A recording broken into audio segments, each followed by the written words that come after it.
Kenapa Allah tidak menolong? Katanya Allah itu maha kuasa. Cukup dia teriakkan saja, malaikatnya satu berteriak, pecah gendang telinga orang Yahudi, mati. Cukup dia tiupkan angin sejuk, terhirup, mati. Kenapa tidak dia matikan saja Yahudi itu? Datang Syekh Muhammad Jibril, Syekh Dr. Muhammad Jibril, Syekh Profesor Dr. Muhammad Jibril, dosen tafsir Al-Azhar. Kami undang, mahasiswa Indonesia mengundang di waktu di Mesir dulu kuliah. Lalu saya tanya, Assalamualaikum Syekh. Ya, kaum Ad binasa, kaum Samud binasa, kaum Midian binasa, kaum Iram binasa, kaum Fir'aun binasa. Kenapa Allah tidak membinasakan Israel ini? Senyum Syekh Muhammad Jibril.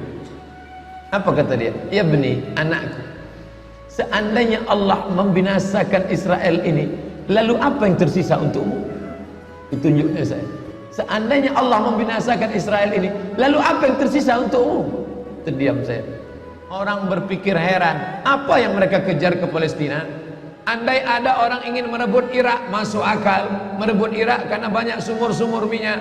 Andai ada mau ekspansi ke Kuwait, masuk akal karena sumur minyak di Kuwait banyak. Kenapa kembali ke Palestina? Ada apa? Tanah yang tandus, tanah yang kering kerontang.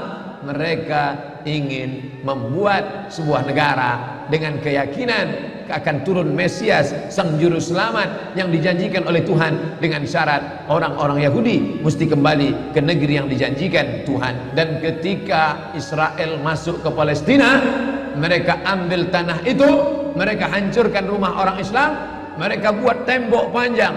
Penjara terbesar dan terpanjang di dunia adalah Palestina. Mereka kurung orang Palestina.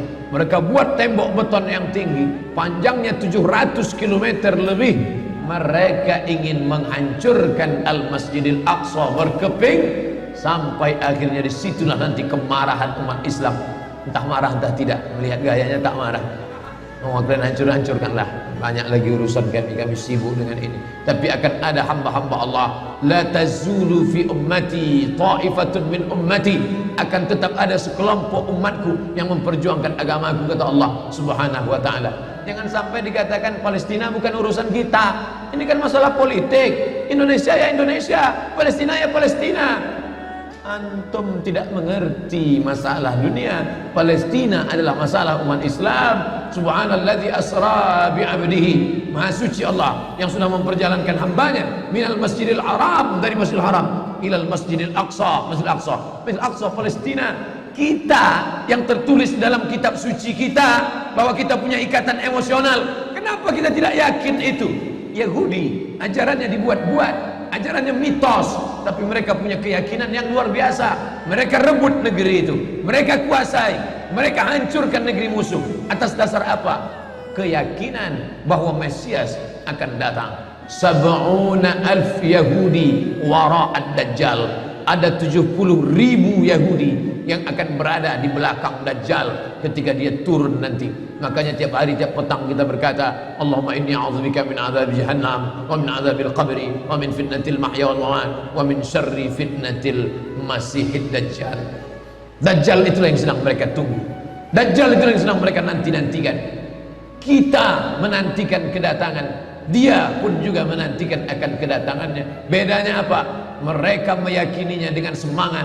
Semangat mereka luar biasa. Mereka bangkit. Umat Islam percaya. Padahal tiap hari dia katakan sebelum salam, Allahumma inni a'udzubika min adzabi jahannam, wa min adzabil qabri, wa min fitnatil mahya wal mamat, wa min syarri fitnatil masihid Dajjal.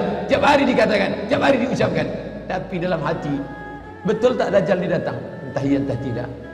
Mereka yakin Dajjal akan datang, tapi mereka katakan itulah pemimpin kami, itulah Tuhan kami, itu adalah jelmaan daripada Tuhan kami, itu yang ada yang menghancurkan dunia, dia akan menjadi panutan kami.